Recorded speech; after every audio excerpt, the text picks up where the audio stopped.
नमस्कार, आप देख रहे हैं डॉक्टर साहिब, आपके साथ मैं हूं मुस्कान। दर्शकों, आज के इस एपिसोड में हम बात करेंगे एक्जिमा के बारे में।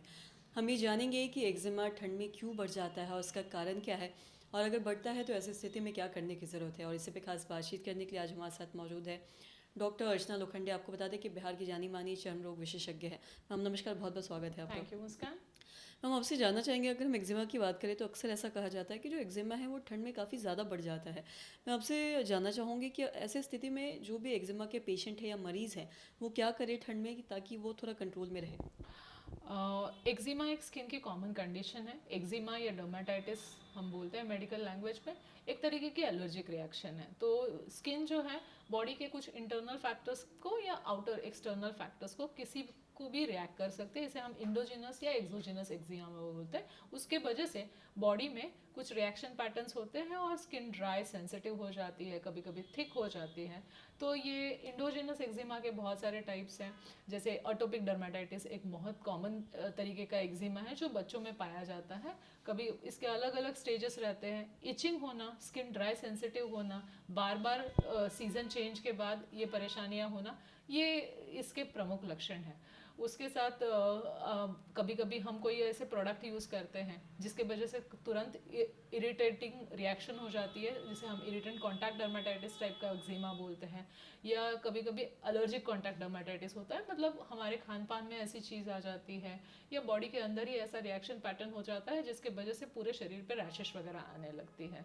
बहुत बार बहुत सारे लोगों को जो झूठे ईयर रिंग्स या जो लाख की चूड़ियाँ हैं उसमें चूड़ी के अंदर जो मेटल यूज़ होता है, या सेफ्टी पिन्स के अंदर जो मेटल है, या जहाँ बकल लगाते हैं कहीं पे भी, तो वहाँ पे जो मेटल है बॉडी के सरफेस में कांटेक्ट में आता है तो उससे एलर्जिक रिएक्शंस डेवलप होती है। कभी कभी छोटे बच्चों को चेहरे पे सफ़ेद सफ़ेद स्पॉट्स हो जाते हैं सीजन चेंजेस के वजह से। तो पिटारियासिस अल्बा नाम की एक तरीके का एक्जिमा कॉमनली पाया जाता है।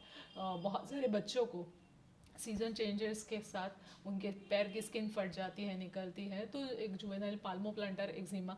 ऐसे बहुत सारे एक्जिमा के टाइप्स हैं। मोस्ट कॉमनली जो सीजन चेंज के वजह से एक्जिमाज होते हैं, जैसे हमने थोड़ी देर पहले कॉन्टैक्ट डर्माटाइटिस की बात करी, तो बहुत बार हेयर डाइज जो यूज़ होते हैं तो उसमें बहुत सारे कॉन्टैक्ट एलर्जेंस होते हैं जिसके वजह से एक्जिमेटस रिएक्शंस होती हैं। तो एक हिस्ट्री जो है पेशेंट की इसमें बहुत ज़्यादा इंपॉर्टेंट होती है कि कौन से चीज़ों को वो एक्सपोजर हो रहा है, कौन सी उसकी लाइफस्टाइल कैसी है, कितने केमिकल प्रोडक्ट्स वो यूज़ करते हैं। तो इन सब से हमें एक आइडिया मिलती है कि उससे किस किन चीज़ों से बचना चाहिए। स्किन के जो एक कंसल्टेशन क्वालिफाइड डर्मेटोलॉजिस्ट से हमेशा लेना चाहिए, और उसके साथ उससे बचने के जो उपाय है, स्किन को मॉइस्चराइज रखना ज़रूरी है। क्रीम्स या ट्रीटमेंट्स हैं वो ज़्यादा उसके साथ हम कर सकते हैं। हाउस वाइफ्स के साथ हम कॉमनली पाते हैं, या जो भी वेट वर्क करते हैं, गीला काम करते हैं, पार्लर सैलून्स में काम करते हैं, या बर्तन धोने कपड़े धोने का काम करते हैं, तो हैंड एक्जिमा एक कॉमन होने वाली कंडीशन है, क्योंकि डिटर्जेंट्स या केमिकल्स बहुत ज़्यादा कॉमनली यूज़ होते हैं और उसके वजह से स्किन का आउटर बैरियर है वो ख़राब हो जाता है। तो कोविड के समय में हमने देखा था कि सैनिटाइज़र का एक्सेसिव यूज़ करने के वजह से भी एक्जिमास हाथ में बहुत कॉमनली होते हैं। कभी कभी कुछ लोगों को ग्लव्स के वजह से भी एलर्जी होती है। तो ऐसे एक्जिमास के बहुत सारे टाइप्स हैं।